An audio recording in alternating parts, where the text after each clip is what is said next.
Hi ಎಲ್ಲರೂ ಚೆನ್ನಾಗಿದ್ದೀರಾ ಅಂದ್ಕೊಂಡಿದ್ದೀನಿ. ನಾನು ಇವತ್ತು ಬೆಳಗ್ಗೆನೇ ವಿಡಿಯೋ ಸ್ಟಾರ್ಟ್ ಮಾಡಿದ್ದೀನಿ ನೋಡಿ. ಈ ರೀತಿ ಇನ್ಮೇಲೆ ವಿಡಿಯೋ ಅಪ್ಲೋಡ್ ಮಾಡೋಕ್ಕೆ ಟ್ರೈ ಮಾಡ್ತೀನಿ. ಯಾಕಂದರೆ ಅದು ಏನೋ ಒಂದು ಕಂಟೆಂಟ್ ಇದ್ದರೆ ಮಾತ್ರ ಅಪ್ಲೋಡ್ ಮಾಡ್ತೀನಿ ನಾನು. ಇಲ್ಲಾಂದರೆ ಅಪ್ಲೋಡ್ ಮಾಡೋಕ್ಕೆ ಇಷ್ಟ ಆಗಲ್ಲ ನನಗೆ ಸುಮ್ಮನೆ ಫಾಲ್ತು ವೀಡಿಯೋಸ್ನೆಲ್ಲ. ಇವತ್ತು ನೋಡಿ ಬೆಳಗ್ಗೆ ನಮ್ಮ ಮನೆಯವರಿಗೆ ಕಾಫಿ ಕೊಟ್ಟು ಅದಾದಮೇಲೆ ನಾನು ನಿನ್ನೆ ನೈಟೇ ಹೆಸ್ರು ಕಾಳು ನೆನೆ ಹಾಕಿದ್ದೆ.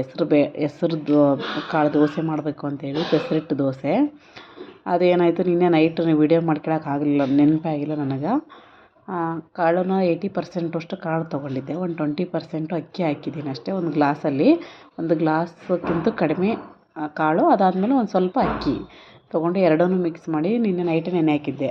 ಅದೇ ಇವತ್ತು ನಾವು ಬೆಳಗ್ಗೆ ದೋಸೆ ಮಾಡ್ತೀವಿ ಅಂದರೆ ಅದು ಹಿಂದಿನ ದಿನ ನೆನೆ ಹಾಕಬೇಕು ಕಾಳನ್ನು. ಅದು ನೋಡಿ ಬೆಳಗ್ಗೆ ಈ ಥರ ಎಲ್ಲ ಚೆನ್ನಾಗಿ ನೆಂದಿತ್ತು.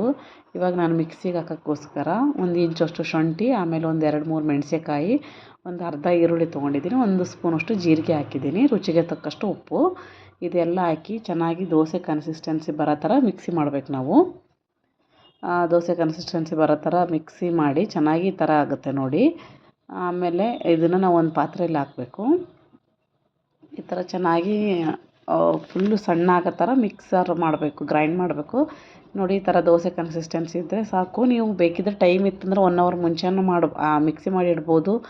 ಇಲ್ಲ ಅಂದರೆ ಒಂದು ಹಾಫ್ ಆನ್ ಅವರ್ ಮುಂಚೆನೂ ಮಿಕ್ಸಿ ಮಾಡ್ಕೊಂಡು ಯೂಸ್ ಮಾಡ್ಬೋದು. ಬಟ್ ನಾನು ಟೈಮ್ ಇತ್ತು ಅಂತೇಳಿ 1 ಅವರ್ ಹಾಕಿದ್ದೀನಿ. ಮಿಕ್ಸಿ ಹಾಕಿಟ್ಮೇಲೆ 1 ಅವರ್ ಆದಮೇಲೆ ದೋಸೆ ಹಾಕಿದ್ದು. ಇವಾಗ ನೋಡಿ ಹಂಚೆಲ್ಲ ಚೆನ್ನಾಗಿ ಕಾದ್ಮೇಲೆ ದೋಸೆ ಹಾಕ್ತಾಯಿದ್ದೀನಿ. ತುಂಬಾ ಚೆನ್ನಾಗಾಗಿತ್ತು, ಟೇಸ್ಟ್ ಕೂಡ ಹಾಗೆ ಸ್ಮೆಲ್ ಕೂಡ ಘಮ ಘಮ ಅಂತ ಚೆನ್ನಾಗಿ ಬರ್ತಿತ್ತು. ಎಲ್ತಿಗೆ ಕೂಡ ಒಳ್ಳೆಯದಲ್ಲ, ಹೆವಿ ಪ್ರೋಟೀನ್ ಇರುತ್ತೆ ಕಾಳುಗಳಲ್ಲೆಲ್ಲ. ನಮ್ಮ ಮನೆಯಾಗ ಇವಾಗ ನಾವು ಡೈರೆಕ್ಟಾಗಿ ನಾವಾದ್ರೂ ದೊಡ್ಡವರಾದ್ರೂ ತಿಂತೀವಿ, ಮಕ್ಕಳೆಲ್ಲ ಏನು ಇಷ್ಟಪಡಲ್ಲ ಕಾಳೆಲ್ಲ ತಿನ್ನೋಕ್ಕೆ. ಬಟ್ ಈ ಥರ ಚೆನ್ನಾಗಿ ದೋಸೆ ಹಾಕಿಕೊಟ್ರೆ ಚೆನ್ನಾಗಿ ಇಷ್ಟಪಟ್ಟು ತಿಂತಾರೆ. ನಾನು ಅದೇ ಇದ್ರ ಜೊತೆ ಕಾಂಬಿನೇಷನ್ ನೀವೇನಾದರೂ ಆಲೂಗಡ್ಡೆ ಪಲ್ಯ ಆದರೂ ಮಾಡ್ಬೋದು, ಅಟ್ಲೀಸ್ಟ್ ಟೊಮಾಟೊ ಗೊಜ್ಜು ತುಂಬಾ ಚೆನ್ನಾಗಿರುತ್ತೆ. ನಾನು ಇವತ್ತು ಮಿಕ್ಸ್ ವೆಜಿಟೇಬಲ್ಸ್ ಪಲ್ಯ ಥರ ಕರಿ ಥರ ಮಾಡಿದ್ದೆ, ಒಂದು ಪಲ್ಯ ಮಾಡಿದ್ದೆ.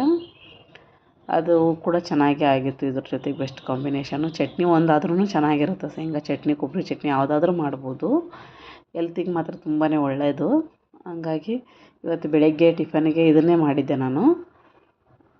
ಮತ್ತು ಚೆನ್ನಾಗೇ ಬರುತ್ತೆ ದೋಸೆ ಕೂಡ, ಏನೂ ಆಗಲ್ಲ. ಒಂದು ದೋಸೆ ಅಷ್ಟೇ ಇದಾಗ್ಬೋದು, ಹಂಚು ಚೆನ್ನಾಗಿ ಕಾದಿಲ್ಲ ಅಂದರೆ ನೆಕ್ಸ್ಟ್ ದೋಸೆಯಿಂದ ಚೆನ್ನಾಗಿ ಬರ್ತವೆ. ನಿಮಗೇನಾದರೂ ಈ ಥರ ನಂದು ರೆಸಿಪಿ ವೀಡಿಯೋಸು ಆಮೇಲೆ ಏನೋ ಬೇಕು ಅಂತಂದರೆ ಪ್ಲೀಸ್ ನನ್ನ ಚಾನಲ್ನ ಸಬ್ಸ್ಕ್ರೈಬ್ ಮಾಡಿ, ಲೈಕ್ ಮಾಡಿ, ಶೇರ್ ಮಾಡಿ ನಿಮ್ಮ ಫ್ರೆಂಡ್ಸ್ ಆ್ಯಂಡ್ ಫ್ಯಾಮ್ಲಿ ಜೊತೆಗೆ. ನಾನು ಇದೇ ಥರ ವೀಡಿಯೋಸ್ ಅಪ್ಲೋಡ್ ಮಾಡೋಕ್ಕೆ ಟ್ರೈ ಮಾಡ್ತೀನಿ. ಯಾಕಂದರೆ ನನಗಿಬ್ಬರು ಮಕ್ಕಳಿರೋದ್ರಿಂದ ಸ್ವಲ್ಪ ಬ್ಯುಸಿ ಇರ್ತೀನಿ, ಜಾಸ್ತಿ ವೀಡಿಯೋ ಮಾಡೋಕ್ಕೆ ಶೂಟ್ ಮಾಡ್ಕೊಳಕ್ಕಾಗಲ್ಲ. ನಾನು ಮೊಬೈಲಲ್ಲೇ ಶೂಟ್ ಮಾಡೋದ್ರಿಂದ ಕ್ಲಾರಿಟಿ ಅಷ್ಟೊಂದು ಚೆನ್ನಾಗಿ ಬರೋಲ್ಲ. ದೋಸೆ ನೋಡೋಕ್ಕೆ ಬೇರೆ ಕಲರ್ ಕಾಣಿಸ್ತಿತ್ತು ನಾನು ದೋಸೆ ಗ್ರೀನಾಗಿ, ಬಟ್ ಕ್ಯಾಮ್ರಾದಲ್ಲೆಲ್ಲ ಕ್ವಾಲಿಟಿ ಅಷ್ಟು ಚೆನ್ನಾಗಿಲ್ಲ ನಂದು. ಇವಾಗ ನೋಡಿ ಸಾಯಂಕಾಲ ನನ್ನ ಮಕ್ಕಳೆಲ್ಲ ಪಾರ್ಕಿಗೆ ಕರ್ಕೊಂಡು ಹೋಗಿರ್ತೀನಿ ಡೈಲಿ. ನಮ್ಮ ಮನೆ ಹತ್ರನೇ ಇದೆ, ಆ ಪಾರ್ಕಿಗೆ ಹೋಗಿ ಬರ್ತೀವಿ ಡೈಲಿ ಒಂದು ಸ್ವಲ್ಪ ಹೊತ್ತಾದ್ರೂ. ಸಾಯಂಕಾಲ ಬಂದು ಒಂದು ಟೀ ಕುಡಿದ್ರೆ ಮುಗೀತು ನಮ್ಮದು ಡೇ. ಆಮೇಲೆ ನೈಟ್ಗೆ ಊಟ ಎಲ್ಲ ಮಾಡಿದೆ, ಬಟ್ ಅದನ್ನೆಲ್ಲ ಶೂಟ್ ಮಾಡ್ಕೊಳಕ್ಕಾಗಲಿಲ್ಲ. Thank you for watching.